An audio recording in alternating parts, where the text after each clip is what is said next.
السلام عليكم. وصفتنا لليوم زربيان عدني بالدجاج بطريقة سهلة وبسيطة وسريعة جدا، لذيذ وبسيط، نفس طعم الأصلية وأحلى. ويلا نشوف المكونات مع طريقة العمل. في البداية نحتاج حبتين بصل كبيرة مقطعة إلى شرائح رقيقة، ننزلهم في زيت ساخن على درجة حرارة مرتفعة في البداية لمدة 5 دقائق حتى البصل ما ينزل الموية اللي فيه.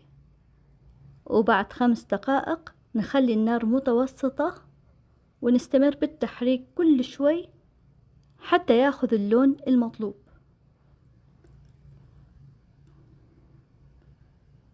وبس أخذ هذا اللون نطلعهم من الزيت. لو تحب يكون لونه أغمق من كده طبعا نخليه على الزيت فترة أطول.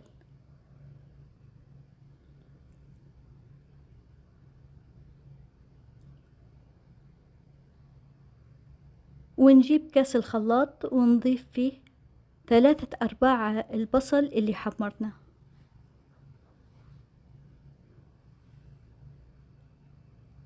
والباقي راح نخليه على جنب حتى نحطه على الرز في النهاية.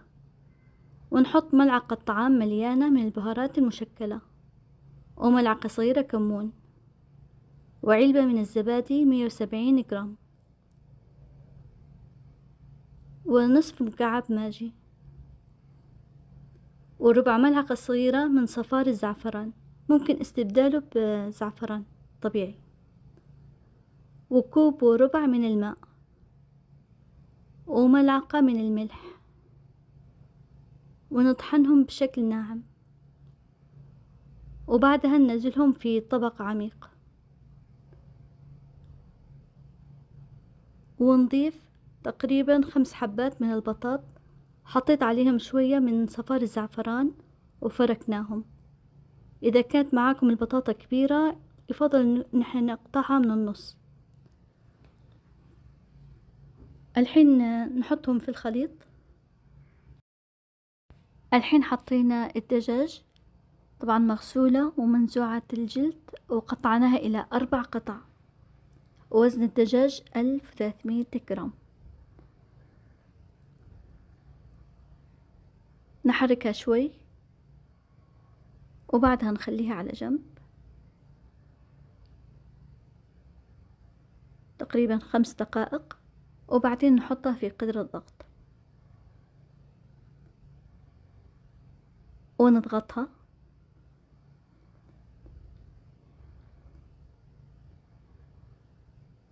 ونخليها على نار متوسطة حتى تصفر، ومجرد ما تصفر نخلي النار هادية ونحسب لها 20 دقيقة. في هالوقت نسوي الرز. نحتاج قدر في كمية وفيرة من الماء، نخليه على نار عالية وننزل عليه قرفة وقرنفل وهيل و3 حبات فلفل أخضر، و5 ملاعق من زيت قلي البصل، وملعقة مليانة من الملح، ونخليه بس يسخن. وبعدها نضيف عليه 3 أكواب من الرز. طبعا هذا رز بسمتي غسلناه ونقعناه في الموية لمدة 10 دقائق. نخليه على نار مرتفعة لمدة 8 دقائق، وبعدها نصفيه من الماء.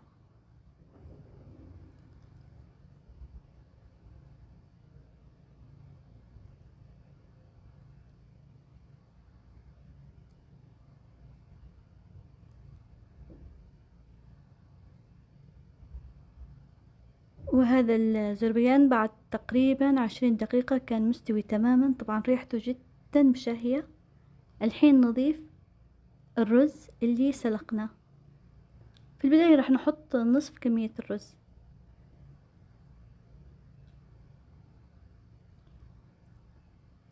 ونساوي الرز، وبعدين نضيف كل الكمية الباقية، نساويه،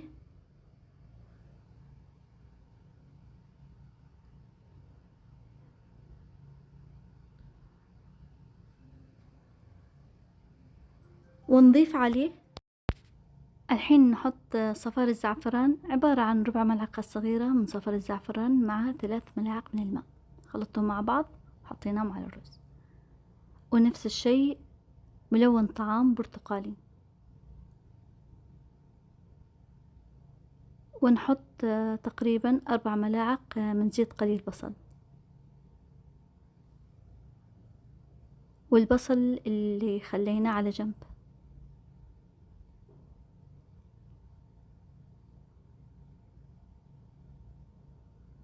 ونحط طبق صغير نحط فيه جمرة أو فحمة مشتعلة، ونضيف عليه شوية زيت، ونغطي عليه أو نضغط القدر بشكل كامل، ونخليه على نار هادية تقريبا 13 دقيقة، بس لازم تكون النار هادية جدا حتى ينشف المرقة من تحت.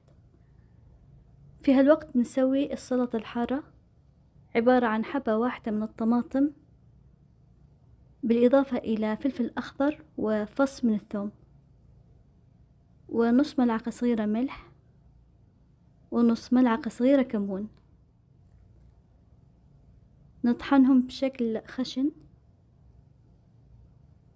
ممكن إضافة عصرة ليمون بس قبل التقديم بشوي أو عند التقديم،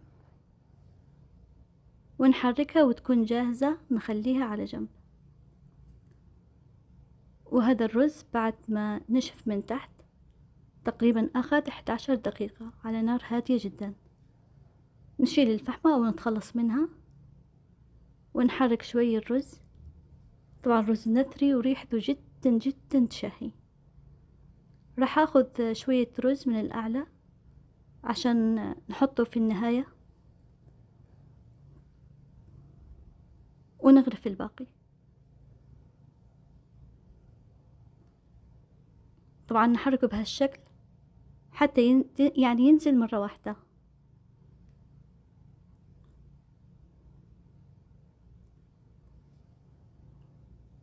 أتمنى تجربوا الوصفة، جدا سهلة وبسيطة وطعمها إدمان بمعنى الكلمة.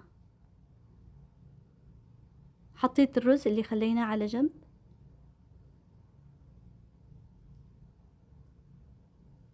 وهذا السلطة الحارة، وصحتين وألف هنا.